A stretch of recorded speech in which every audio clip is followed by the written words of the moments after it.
इस संसार में पिता और पुत्र की जोड़ी भी गजब की होती है। दुनिया के किसी भी संबंध में अगर सबसे कम बोलचाल है तो वह है इस पिता और पुत्र की जोड़ी में।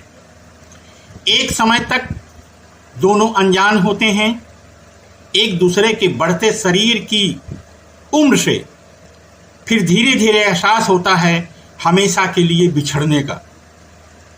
जब लड़का अपनी जवानी पार कर अगले पड़ाव पर चढ़ता है तो यहाँ इशारों से बातें होना शुरू हो जाती हैं, या फिर इनके बीच मध्यस्थ का दायित्व निभाती है माँ। पिता अक्सर पुत्र की माँ से कहता है जा उससे कह देना, और पुत्र अक्सर अपनी माँ से कहता है पापा से पूछ लो ना मम्मी। इन्हीं दोनों धुरियों के बीच घूमती रहती है माँ। जब एक कहीं होता है तो दूसरा वहां नहीं होने की कोशिश करता है। शायद पिता पुत्र नजदीकी से डरते हैं, जबकि वो डर नजदीकी का नहीं, डर है उसके बाद बिछड़ने का।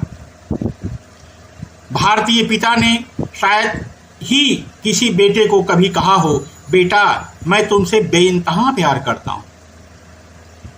पिता के अनंत रौद्र रूप का उत्तराधिकारी भी वही होता है, क्योंकि पिता हर पल जिंदगी में अपने बेटे को अभिमन्यु सा पाता है।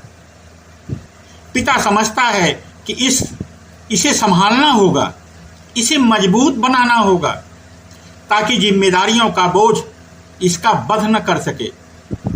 पिता सोचता है मैं चला जाऊंगा, इसकी माँ भी चली जाएगी, बेटियां अपने घर चली जाएंगी, तब रह जाएगा सिर्फ ये, जिसे हरदम हर कदम परिवार के लिए, आजीविका के लिए, बहू के लिए, अपने बच्चों के लिए चुनौतियों से, सामाजिक जटिलताओं से लड़ना होगा। पिता जानता है कि हर बात घर पर नहीं बताई जा सकती, इसलिए इसे खामोशी से दम छुपाने सीखने होंगे। परिवार के विरुद्ध खड़ी हर विशालकाय मुसीबत को अपने हौसले से छोटा करना होगा। ना भी कर सके तो खुद का वध करना होगा, इसलिए वो कभी पुत्र प्रेम प्रदर्शित नहीं करता। पिता जानता है कि प्रेम कमजोर बनाता है, फिर कई बार उसका प्रेम झल्लाहट या गुस्सा बनकर निकलता है।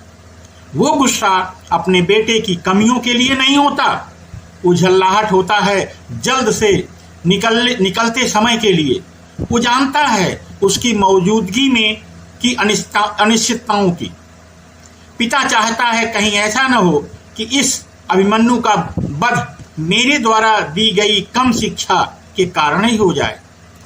पिता चाहता है कि पुत्र जल्द से जल्द सीख ले, वो गलतियां करना बंद कर दे, क्योंकि गलतियां सभी की माफ है पर मुखिया की नहीं माफ हो पाती।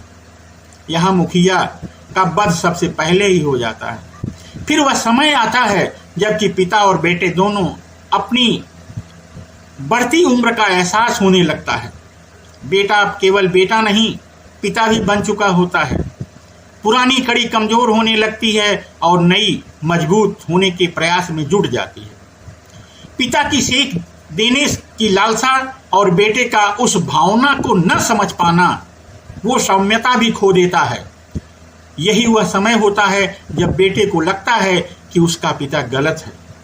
बस इसी समय को समझदारी से निकालना है, वरना होता कुछ नहीं है दोस्तों। बस बढ़ती झुर्रियां और बूढ़ा होता शरीर जल्द बीमारियों से घिर जाता है। फिर सभी को बेटे का इंतजार करते हुए माँ तो दिखती है, पर पीछे रात भर जागा पिता नहीं दिखता। पिता की उम्र एवं झुर्रियां और बढ़ती जाती हैं। ये समय का चक्र है। जो बूढ़ा होता तो शरीर है, परंतु बाप को उस समय अत्यंत कष्ट व चिंता होने लगती है जब उसके बेटे का भी शरीर बूढ़ा होने लगता है।